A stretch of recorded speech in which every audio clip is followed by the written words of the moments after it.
partiendo de la verdad de que Cristo es nuestra roca, primera de Pedro 2, 4 al 8, tenemos que entender que la resurrección de Cristo es un pilar de la fe cristiana. Es un pilar que sostiene todo parte del edificio. Para mí tal vez la más importante, para otros la pondrán en segundo, tercero, pero es un pilar de la fe cristiana, la resurrección de Cristo. ¿Por qué? Porque la resurrección de Cristo señala a Cristo como Hijo de Dios. Dice Romanos 1:4, ahí va a aparecer en pantalla. Esto fundamenta y da testimonio de la autoridad y poder de que Cristo es Hijo de Dios. Dice Romanos 1, 3 y 4, acerca de su Hijo, nuestro Señor Jesucristo, que era del linaje de David, según la carne, que fue declarado Hijo de Dios con poder, según el Espíritu de santidad, escucha bien, por la resurrección de los muertos. Está la tumba de los grandes maestros moralistas, de grandes filósofos, pero la única tumba vacía es la de Cristo. Las más grandes religiones saben dónde está su fundador, cuándo nació, cuándo murió. Las más grandes maestros teológicos, filósofos a lo largo y ancho de la historia de la humanidad tienen una lápida y están sus huesos, y la gente hace peregrinaciones y levantan monumentos, pero la tumba de Cristo está vacía. Es un hecho fehaciente y evidente. La resurrección es la evidencia firme y fehaciente, comprobada, escucha bien, por historiadores, por críticos, por creyentes, por estudiosos, por ateos, que después de ver la evidencia abrumadora y la cantidad de pruebas a favor de la verdad histórica de que Cristo resucitó, se convirtieron en creyentes. Hay un montón, gente seria, gente estudiosa, que tuvo que reconocer primero intelectualmente que Cristo sí existió, que murió y que resucitó. Y para nosotros los creyentes es la esperanza de nuestra fe. Es la promesa de que un día estaremos con Cristo en las bodas y por la eternidad.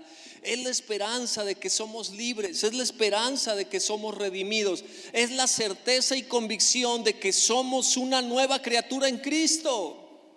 No sé si eso te da alegría. Si tú te robaste un chicle, mira, para mí algo vergonzoso, la primera vez que recuerdo que hice una maldad, tendría unos 7 u 8 años. No es que antes no haya hecho maldades, pero recuerdo haberme robado una moneda de las de Venustiano Carranza, sí, así, de esas doradas de 100 pesos, decía ahí. ¿Quién se acuerda de eso? A usted le tocaron unas así casi de níquel y ni le digo nada. Los que son más, que me anteceden, vieron monedas de plata circular en México. ¿Quién vio de esas monedas de plata circular en México? No, Raúl, circular, está bien, no puedo decir barbaridades ni contradecirte aquí. Y yo recuerdo que esa moneda le pertenecía a mi primo y yo se la robé. Él no se la podía haber autorrobado y me descubrieron.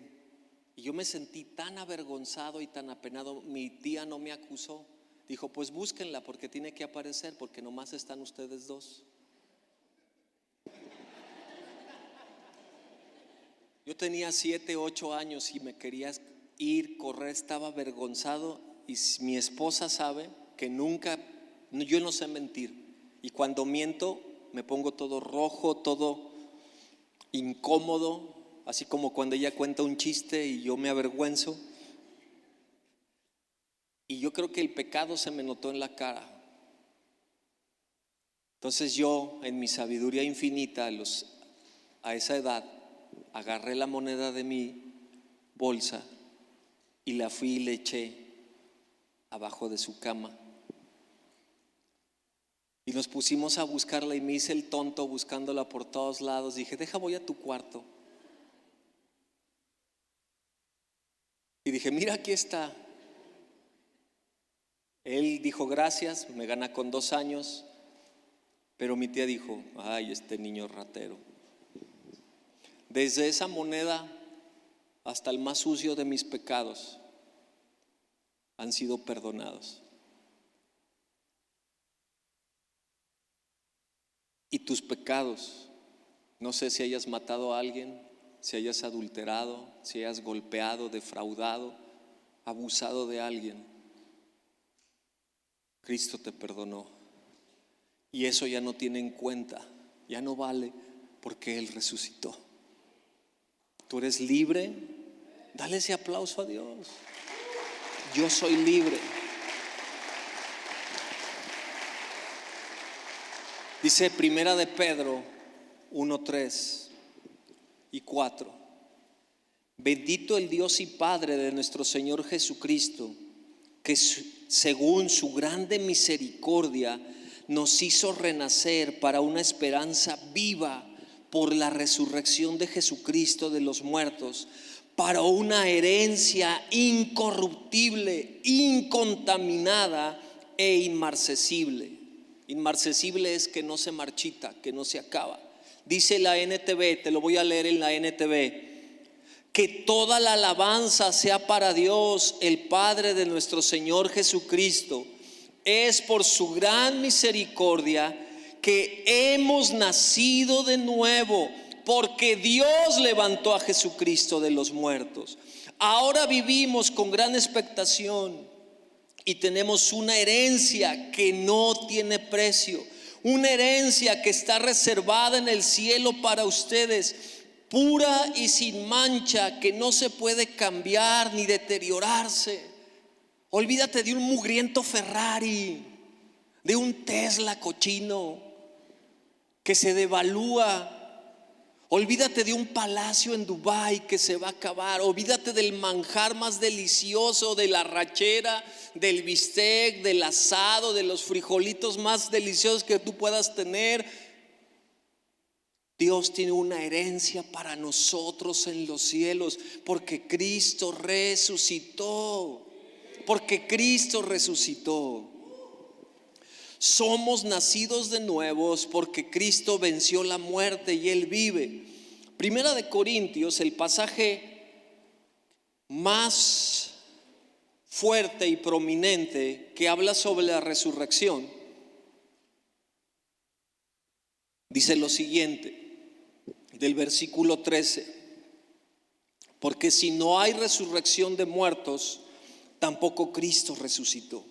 Y si Cristo no resucitó, vana es entonces nuestra predicación, vana es también vuestra fe, y somos hallados falsos testigos de Dios, porque hemos testificado de Dios que Él resucitó a Cristo, al cual no resucitó, si en verdad los muertos no resucitan. Porque si los muertos no resucitan, tampoco Cristo resucitó. Y si Cristo no resucitó, vuestra fe es vana, aún estáis en vuestros pecados. No porque quiera que seas un emo cristiano. Ya prendan los ventiladores, no quiero que se me duerman. Y le prometo que yo no voy a colaborar.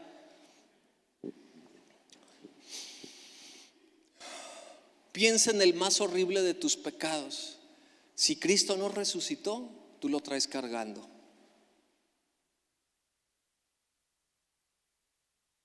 Si Cristo no resucitó, estamos destinados al infierno. Si Cristo no resucitó, pues entonces estamos perdiendo el tiempo, porque esto es vano. Pero Dios dejó tan evidente, tan certificado y con tantos hechos, tan abundantes hechos sobre su muerte, sobre su crucifixión y sobre resurrección, que es un cúmulo impresionante de evidencias que testifican, hechos, amigo, hechos, evidencias, hechos, certezas, no palabrería, no leyendas, no mitos, no un me parece, no, pues es que yo creo, es que yo siento, es que yo me emocioné, no, certezas y evidencias. Tan es así que el libro de la iglesia neotestamentaria se llama Hechos. Hechos, que nadie puede contradecir, nadie puede invalidar. Más nos vale que la resurrección haya sido cierta. Y yo creo que fue cierta, porque de lo contrario estamos muertos en nuestros delitos y pecados y literalmente somos unos desgraciados, sin gracia ni perdón de Dios. Pero Cristo resucitó. Evidencias internas, si te lo voy a mandar el mensaje después así tal y cual lo tengo. Hay algunas personas que lo vieron.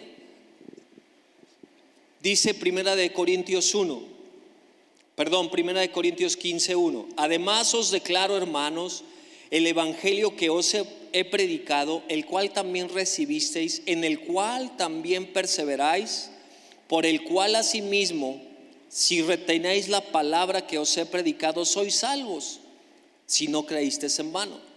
Porque primeramente os he enseñado lo que asimismo recibí, que Cristo murió por nuestros pecados, conforme a las Escrituras, y que fue sepultado, y que resucitó al tercer día, conforme a las Escrituras, y que apareció a Cefas, es decir, Pedro, y después a los 12. Después apareció a más de 500 hermanos a la vez, de los cuales muchos viven y otros ya duermen. Después apareció a Jacobo, después a todos los apóstoles, y al último de todos, como a un abortivo, me apareció a mí. Más de 500 personas testifican, y a lo largo del libro de Hechos, ningún gobernante, ni Pilato, ni Herodes, ni el concilio pudieron hacerlos callar, ni pudieron rebatirles con evidencias, no con un cuchillo en la espalda o con una espada. No pudieron hacerlos callar. Se le apareció a María Magdalena, se le apareció a otras mujeres, se le apareció a Cleofas camino a Emaús junto con otros discípulos, se le apareció a 11 discípulos en particular, se le apareció a los discípulos sin Tomás, se le apareció a Tomás, se apareció en el monte de los Olivos, Lucas 24, Hechos 1 del 4 al 9. Esas son las evidencias para nosotros los creyentes sobre la resurrección. Y ahora, si abres tu WhatsApp, espero lo tengas ahí. No las puedo leer todas, me tardaría demasiado, pero te mandé 26 profecías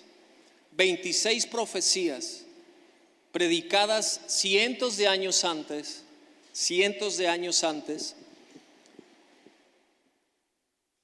que hablan sobre la última semana de Cristo Jesús, y solo te voy a decir los títulos. La Biblia dice, número 1, rechazado por judíos y gentiles, predicado en Salmos, profetizado en Isaías. Número 2, su persecución, profetizado en el Salmo 22, en Isaías 49, etc. Número 3, la entrada triunfal en Jerusalén. Número 4, traicionado por su amigo. Número 5, traicionado por 30 monedas. Número 6, cómo iba a morir el traidor Judas. Número 7, qué iba a comprar el campo del alfarero. Número 8, deserción de los discípulos. Número 9, acusación falsa, que lo iban a acusar falsamente. Número 10, él se iba a quedar callado ante la acusación. Número 11, cómo se iban a burlar y mofar de él y avergonzarlo. Número 12, cómo lo iban a insultar, a abofetear, a escupir y a azotar. Número 13, cómo iba a ser paciente bajo el sufrimiento. Número 14, cómo debía morir en una cruz. Número 15, le iban a ofrecer hiel y vinagre. Número 16, cómo iba a orar por sus enemigos. Número 17, cómo iba a clamar en la cruz.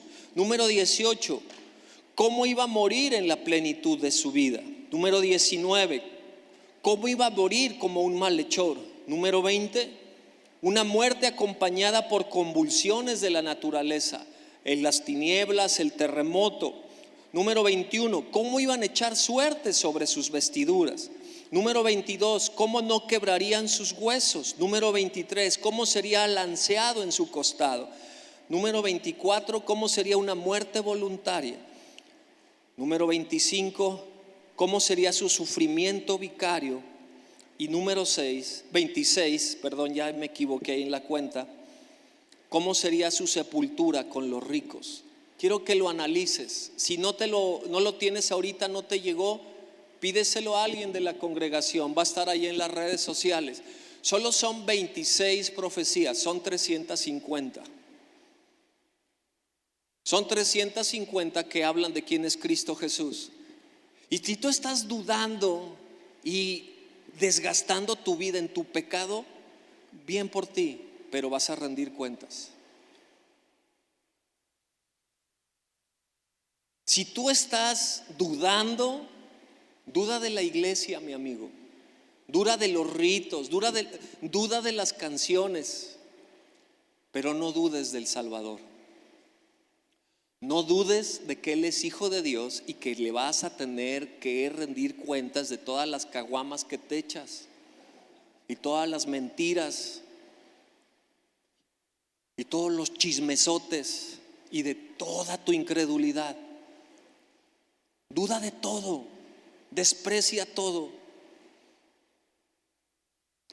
pero no puedes quedarte ahí sentadote y decir que Cristo no es el Hijo de Dios, que Cristo no murió por ti, que Cristo te ama y que Cristo resucitó. Ahora, quiero mostrarte algunas evidencias externas sobre la resurrección de Cristo. Cuando Cristo fue crucificado, a los 40 y tantos días, 50 y tantos días, Pentecostés, 50 días, comienza la iglesia neotestamentaria con el poder del Espíritu Santo. Hechos 1:9, y recibiréis poder cuando haya venido sobre vosotros. Y de todos esos 500 solo aguantaron la presión 120 que estaban en el aposento alto, orando y clamando. Estas personas predicaron a Cristo y en cuestión de semanas, escúchame, de días, todo Jerusalén fue trastocado y transformado por el poder del Espíritu Santo y por la evidencia imposible de negar. Y ellos cambiaron sus creencias y tradiciones. Los apóstoles y primeros discípulos arriesgaron sus vidas por la verdad de la resurrección. La iglesia neotestamentaria, que era 100% judía, cambió sus creencias, sus hábitos y sus costumbres. Ellos, los primeros discípulos, estuvieron dispuestos a morir, y mira que de qué forma los martirizaban. Ningún religioso de su tiempo, ninguna autoridad los pudo contradecir. Ahora vamos a ir analizando punto por punto esto. Los nuevos convertidos judíos cambiaron sus creencias y tradiciones.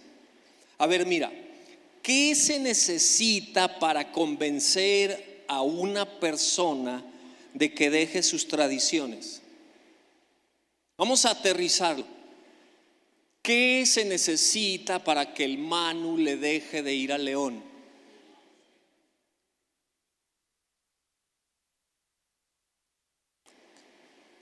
¿Qué se necesita? O al Chivas, o al Guadalajara, o al Frustrazul. Y mire que está complicado ahí, a los subcampeones. ¿Qué se necesita para que dejes de comer lo que comes? Reflexionemos un poco. Ellos, los judíos del tiempo de Hechos, habían sido perseguidos por los últimos 700 años por los babilonios, los asirios, los medos, los persas, los griegos, los romanos, y no se doblaron. No se apartaron de sus tradiciones, de la ley de Moisés. Y de la nada llega un hombre del anonimato, Jesús, que en 3 años y medio, revoluciona con su mensaje de amor, de perdón, sustentado por milagros, y cambió la vida de toda una nación. Escúchenme, ellos los arrancaron de su ciudad, se los llevaron a otro país. Es como si a usted y a mí nos llevan de aquí a China y nos hacen comer perritos y gatos y alacranes. Es como si a usted le enseñan otro idioma y usted se mantiene, no, yo tortillas, chile, nopales y frijoles. No, 700 años. Escúcheme, 700 años a los hijos de tus hijos, y te sostienes solo porque tu papá te enseñó que había que comer tortillas y frijoles. Si me van a ofrecer un manjar, si me van a ofrecer esto, aquello, yo puedo renunciar. Ya deja de vestirte como mexicano, vístete como un francés o como un italiano, como la comida que te gusta del mundo. Ellos dijeron, no. Mi papá me enseñó que el Dios del universo nos escogió y yo me mantengo fiel. Pero te voy a matar, mátame. Pero te voy a quitar tu dinero, quítamelo. Pero te voy a destruir, voy a matar a tus hijos, mátalos. Voy a violentar todas tus costumbres, violéntalas. 700 años de persecución y este pueblo no se dobló. Mantuvo sus tradiciones en la ley de Moisés. Y llega un hombre que les habla del perdón, de la gracia, y ellos son cambiados. Sin levantar un solo dedo, sin levantar ni una sola arma. Está el primer sermón, libro de Hechos. Pedro se levanta y está la llenura del Espíritu Santo y 3,000 personas.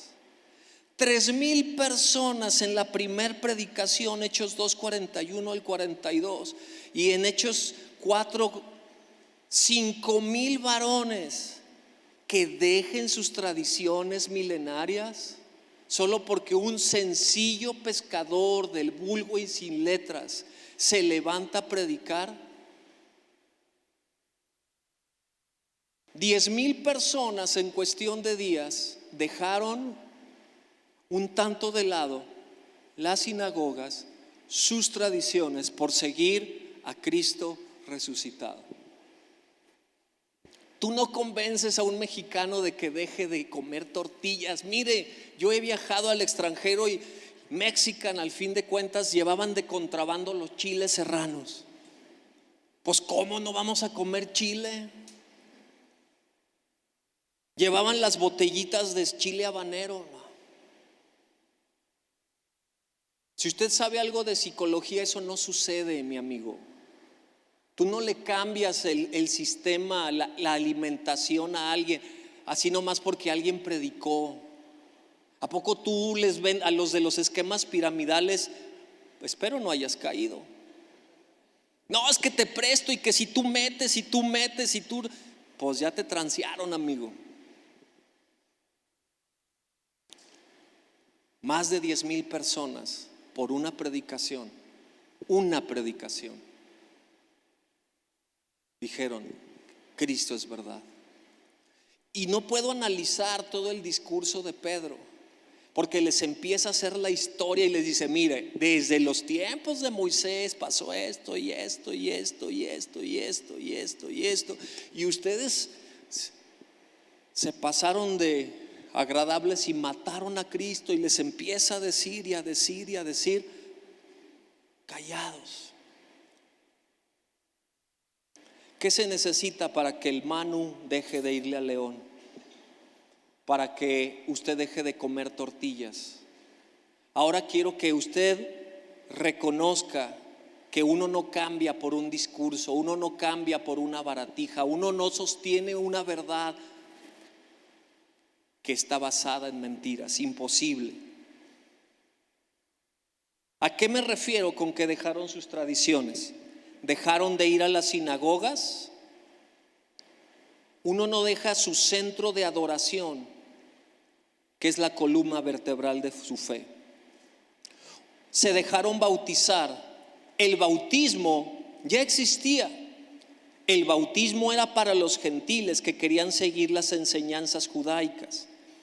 Era para gente pecadora, pagana e idólatra.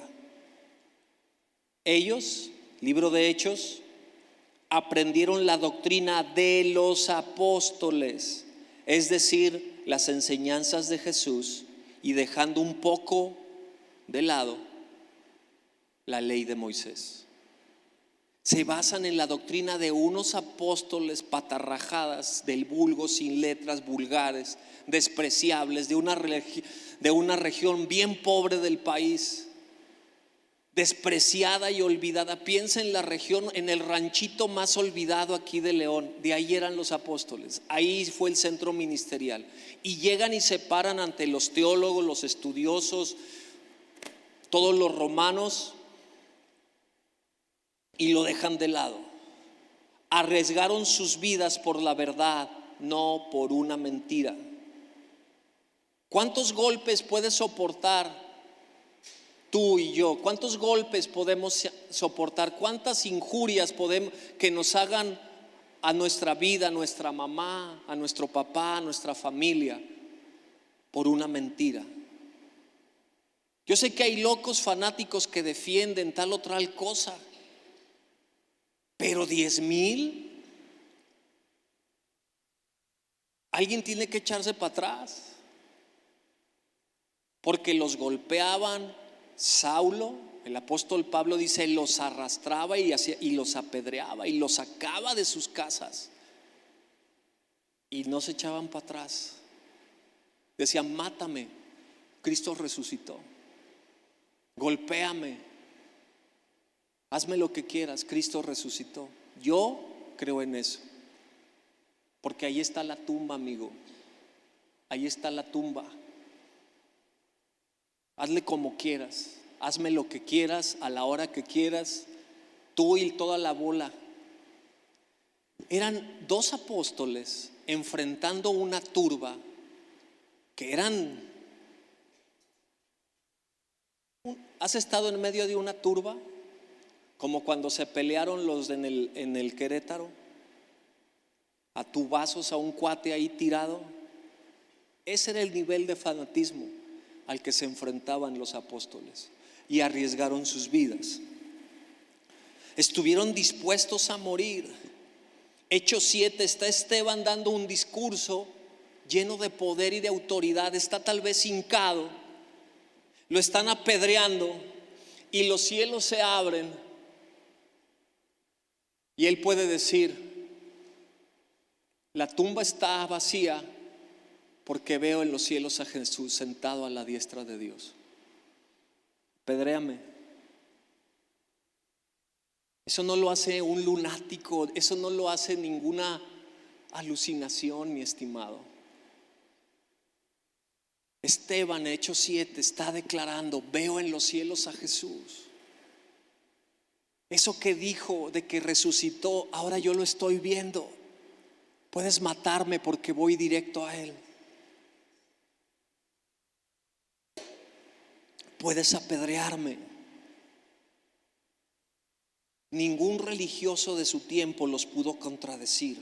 Vamos a analizar esto. Venga al libro de Hechos.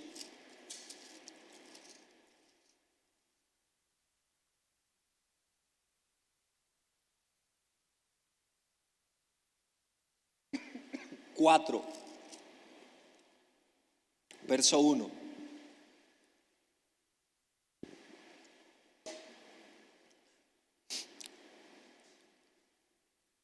Han pasado un poco más de 50 días que Cristo fue crucificado. Quiero que entiendas esto, porque hay detractores de la palabra que dicen que esto se convirtió en un mito, en una leyenda, y que le fueron añadiendo y añadiendo y añadiendo y añadiendo. Pero eso tarda años. Eso tarda años. Por ejemplo, soy profesor y en cada escuela que me llegué a cambiar, mis alumnos: maestro, ¿verdad que aquí era un panteón? Todas las primarias son un panteón. Y le digo: no, amigo, nada más es la de San Nicolás. Las demás eran un baldío y demás. No, pero es que aquí era un panteón. No, chamaco, aquí no era ni un panteón. Y todos los niños de León, y he trabajado en Las Joyas, he trabajado en Canal 10, he trabajado ahí en el Paseos de la Castellana, he trabajado en esa escuela que era el Panteón también, y ahora en Maravillas, y solo una era un panteón. Todas las demás son leyendas urbanas. Pepito no existe. Y los detractores dicen: no, es que los discípulos le fueron amontonando y amontonando y amontonando. No, eso no es posible en una evidencia histórica y antropológica. Los mitos y leyendas se hacen mitos y leyendas a través de 100, 200 años, no en 50 días. Hechos 4:1: hablando ellos al pueblo, vinieron sobre ellos los sacerdotes con el jefe de la guardia del templo y los saduceos. Fíjese bien, resentidos de que enseñasen al pueblo y anunciasen en Jesús la resurrección de entre los muertos. Y les echaron mano y los pusieron en la cárcel hasta el día siguiente, porque era ya tarde. Pero muchos de los que habían oído la palabra creyeron, y el número de los varones era como 5,000, más sus esposas, más sus niños y sus ahijados. Aconteció al día siguiente que se reunieron en Jerusalén. Escuche, ¿quién se reunió en Jerusalén? Los gobernantes, los ancianos y los escribas. Los ancianos son 70 teólogos, 70 teólogos, 70 estudiosos rabinos, gente preparada en la ley de Moisés, gente conocedora de las escrituras, gente con un profundo conocimiento. Y los escribas, el sumo sacerdote Anás y Caifás y Juan y Alejandro y todos los que eran de la familia de los sumos sacerdotes, es decir, la élite religiosa. Y poniéndoles en medio les preguntaron: ¿con qué potestad, es decir, con qué autoridad o en qué nombre habéis hecho vosotros esto? ¿Cuál esto? La curación de un cojo. ¿Usted cómo anda sanando gente? Usted es un patarrajada, ignorante, pescador, vulgar. ¿Usted ha oído a los pescadores y a la gente del trópico cómo habla? Ahí es famoso en Veracruz un pueblo que son más mal hablados que los mal hablados. Entonces Pedro, lleno del Espíritu Santo, le dijo: gobernadores del pueblo y ancianos de Israel. Y empieza a decirles,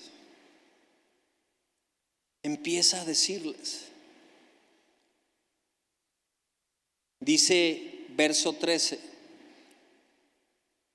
entonces, viendo el denuedo de Pedro y de Juan, y sabiendo que eran hombres sin letras y del vulgo, se maravillaban y les reconocían que habían estado con Jesús. Y viendo al hombre que había sido sanado, que estaba en pie con ellos, no podían decir nada en contra. Entonces les ordenaron que saliesen del concilio y conferenciaban entre sí, diciendo: ¿qué haremos con estos hombres? Porque de cierto señal manifiesta ha sido hecha por ellos, notoria a todos los que moran en Jerusalén, y no lo podemos negar. No podemos negar que ellos sanaron, no podemos negar que están predicando la resurrección, un hecho evidente, un hecho fehaciente. ¿Qué vamos a hacer con ellos? Vamos al capítulo 5, verso 38 y 39. Vamos a leer desde el 34.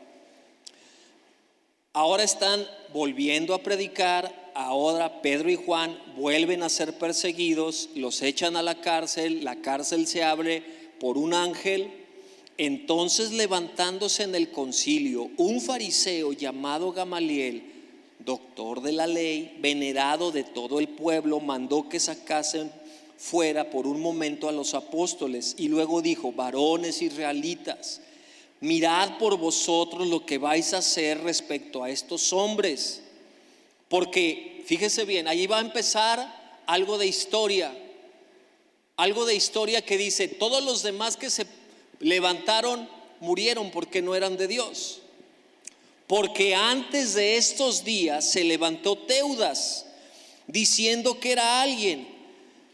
A este se unió un número de como de 400 hombres, pero él fue muerto, y todos los que le obedecían fueron dispersados y reducidos a nada.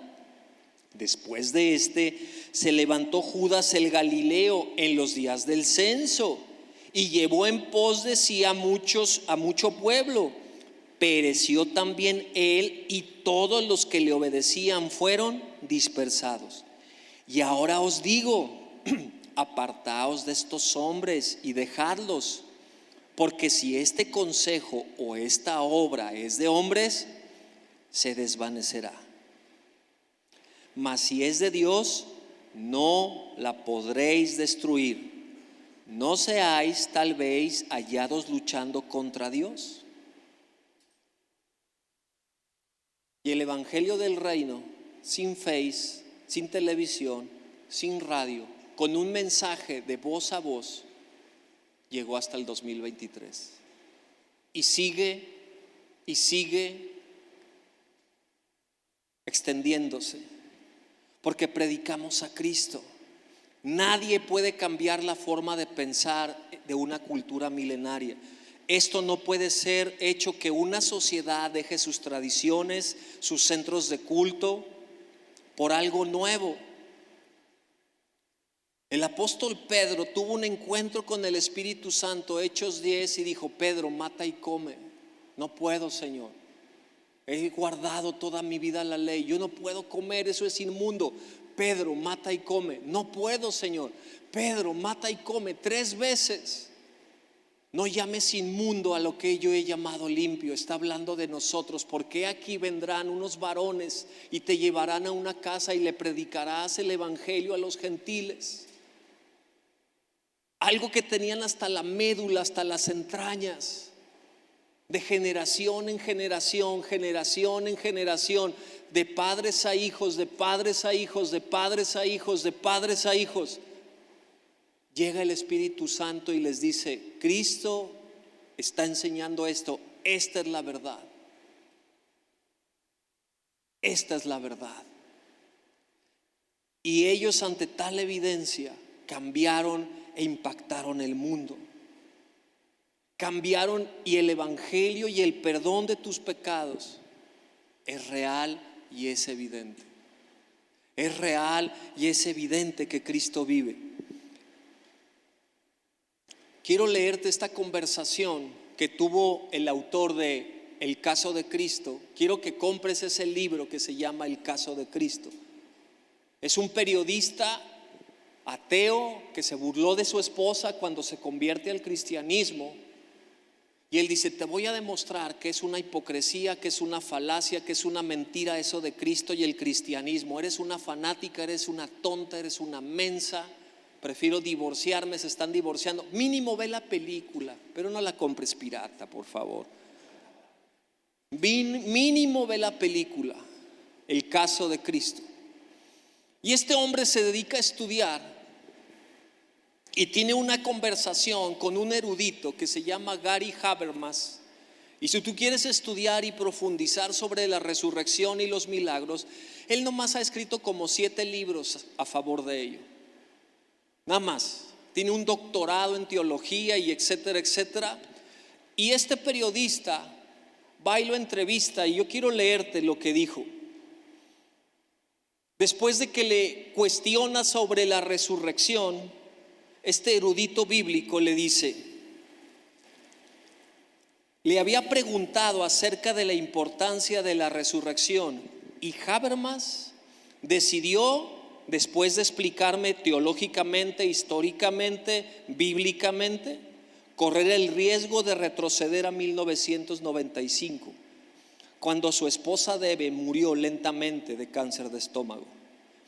Mientras estaba sentado allí, dice este señor Habermas, me imaginaba a Job, quien pasó por todo esto también y le hizo preguntas a Dios, pero luego Dios dio la vuelta al tablero y le hizo varias preguntas a Job.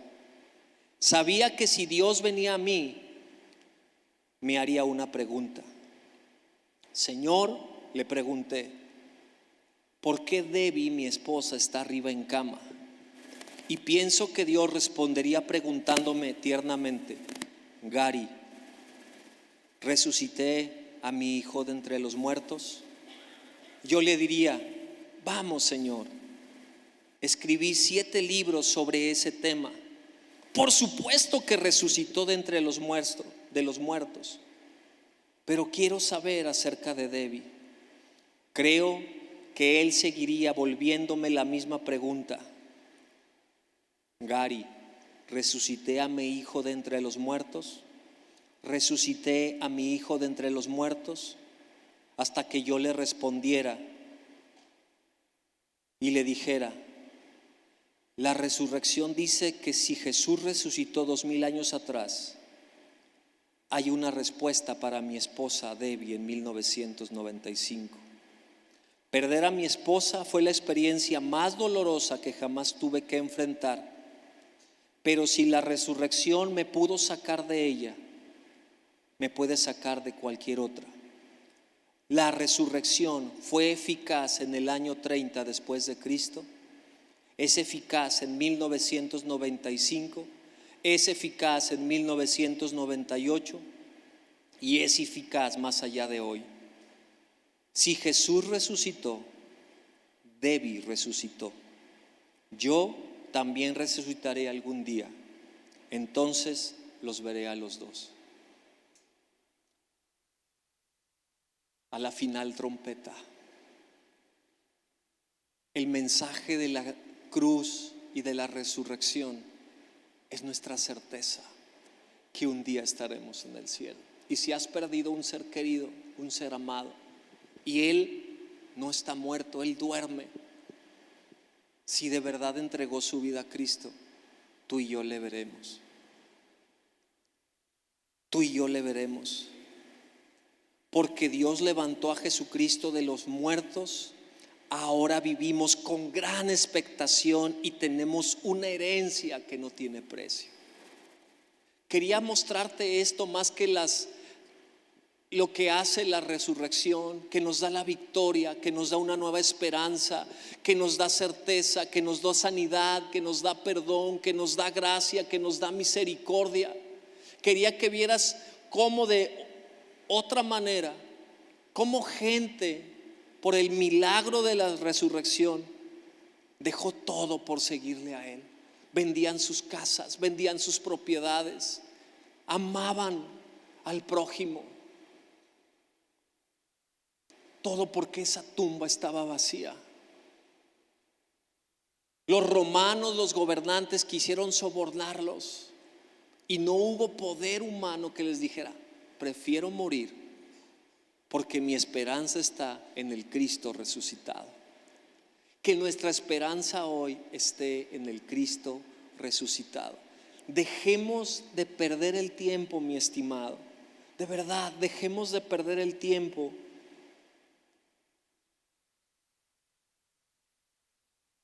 Uno de los más grandes teólogos, C.S. Lewis, el autor de Narnia, dijo: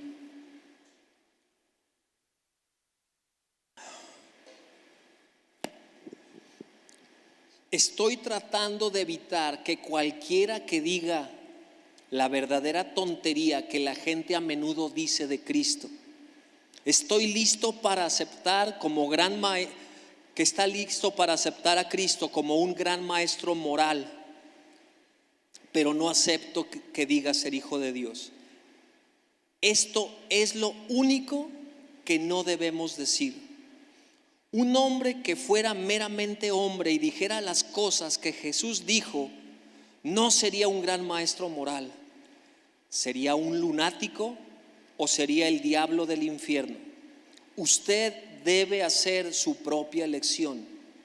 Ese hombre fue y es el Hijo de Dios, o es un loco o algo peor. Puede hacerlo callar como a un tonto, puede escupirlo, puede matarlo como a un demonio, o puede arrojarse a sus pies y llamarlo Señor y Dios. Pero no vengamos con esa tontería condescendiente de que era un gran maestro humano. No nos dejó abierta esa opción y no tuvo la intención de hacerlo. Mire, en mis palabras, desprecia a Jesús. Llámelo demonio, lunático, mentira, falacia. Llámenos fanáticos.